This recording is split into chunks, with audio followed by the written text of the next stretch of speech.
मिठड़ी बारगाह में पेश किया मिठड़ी मदीने जे सरदार के हदियतन तोहफतन कीदतन पेश कियम कबूल मकबूल अता फरमा 12 इमाम 14 मासूम पाक बीबड़ी शहीदान करबला 4 या रसूल 1,24,000 पैगंबर हजरत गौसे पाकुल वलियन के पेश कियम कबूल मकबूल अता फरमा जेके ॾाढा आदम ख वठी दुनिया खलाणो करे विया पाक परवरदिगार उन्हनि खे पेश कियम कबूल मकबूल अता फरमा अदा शौकत जा जेके करीब हक़दार पंहिंजा उन्हनि खे बि पेश कियम कबूल मकबूल अता फरमा ए पाक परवरदिगार पेकन में जा सावरनि में जेके करीब हक़दार सभिनि खे पेश कियम कबूल मकबूल अता फरमा ए पाक परवरदिगार उन्हनि खे सवाब अजर अता फरमा इन सलाम जे एवज़ पाक परवरदिगार सां सभिनि ते ख़ासि रहमतूं नेमतूं बरकतूं अता फरमा ही सलाम रोज़ा अतहर में रोज़ा अनवर में पढ़ण ॿुधण सिखण जी तौफ़ीक़ ॾिजे आमीन या रब्बुल आलमीन ला इलाहा इल्लल्लाह मुहम्मद रसूलुल्लाह सल्लल्लाहु अलैहि वसल्लम ए पाक परवरदिगार जेको कुछ अज घुरियोसी जेको कुछ अज पढ़ियोसी पाक परवरदिगार जेको कुछ कयोसी मुट्ठी भर माल खर्च कयोसी तुंहिंजी मिठड़ी बारगाह इलाही में पेश कयोसी कबूल मकबूल अता फरमा पाक परवरदिगार 12 इमाम 14 मासूम पाक बीबड़ी शहीदान करबला 4 या रसूल 1,24,000 पैगंबर हजरत गौसे पाकुल वलियन के पेश कयोसी कबूल मकबूल अता फरमा पाक परवरदिगार मिठड़े महबूब करीम सल्लल्लाहु अलैहि वसल्लम का वठी जेके भी प्यारा उन्हनि सभिनि के पेश कयोसी कबूल मकबूल अता फरमा पाक परवरदिगार अज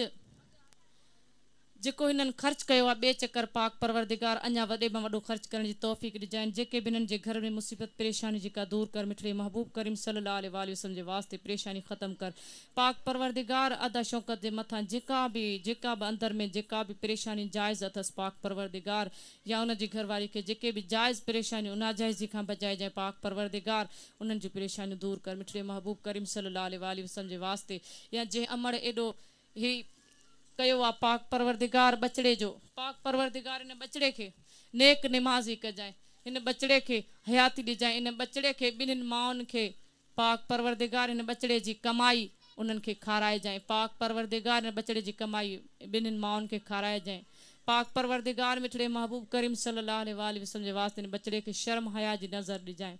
पाक परवरदिगार तुंहिंजो ऐं तुंहिंजे मिठड़े महबूब जो पक्को सचो आशिक़ रसूल कजांइसि ख़ैर ख़ैरातूं हलाइण वारो कजांइसि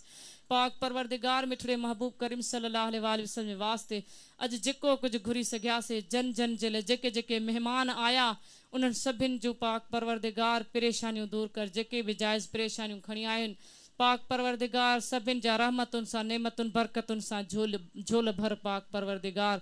अल्लाह सही मिठड़े महबूब करीम सल्लल्लाहु अलैहि वसल्लम जे वास्ते कल्ह हिकिड़ी नंढड़ी जे लाइ दुआ घुरी वई आहे पाक परवरदिगार चयो वियो आहे दुआ अल्लाह सही उन नंढड़ी खे सिहत अता फरमा पाक परवरदिगार जो उनजी छठी आहे उनखे बि सिहत अता फरमा ए पाक परवरदिगार मिठड़े महबूब करीम सल्लल्लाहु अलैहि वसल्लम जे वास्ते अल्लाह मुंहिंजो बि जाइज़ परेशानियूं दूर कर पाक परवरदिगार नाजाइज़ कदम खां बचाइजांइ पाक परवरदिगार मिठड़े महबूब करीम सल्लल्लाहु अलैहि वसल्लम जे वास्ते जेके बि ख़यालात ज़हन में हलनि था पाक परवरदिगार मिठड़े महबूब करीम सल्लल्लाहु अलैहि वसल्लम जे वास्ते पाक परवरदिगार अगर जायज़ ख़यालात आहिनि पाक परवरदिगार मिठड़े महबूब करीम सल्लल्लाहु अलैहि वसल्लम जे वास्ते अल्लाह साईं बस तोखे पारत आहे पाक परवरदिगार तोखे पारत आहे नाजाइज़ी खां बचाइजांइ अल्लाह मूंखे बि सिहत अता फरमा तोखे ख़बर आहे 3 साल आहे पाक परवरदिगार मूंखे छा थियो आहे पाक परवरदिगार मिठड़े महबूब करीम सल्लल्लाहु अलैहि वसल्लम जे वास्ते पाक परवरदिगार अल्लाह नेक हिदायत जो टेम भी आण पाक परवरदिगार मिठड़े महबूब करीम सल्लल्लाहु अलैहि वसल्लम जे वास्ते ठिकाई जो भी टेम आण पाक परवरदिगार मिठड़े महबूब करीम सल्लल्लाहु अलैहि वसल्लम जे वास्ते ए पाक परवरदिगार मिठड़े महबूब करीम सल्लल्लाहु अलैहि वसल्लम जे वास्ते अल्लाह साईं हज़रत अयूब जो वास्ते थे इमाम मिठड़े सजाद जी बीमारी जो वास्ते थी जेके भी बीमारुनि खे सिहत अता फरमा अदा रहमान जे लाइ दुआ जे लाइ चयो वियो अल्लाह से उनखे सिहत अता फरमा उन्हनि जी जेके भी उन जी अमड़ खे जेके भी जाइज़ परेशानियूं पाक परवरदिगार उन्हनि जूं परेशानियूं हल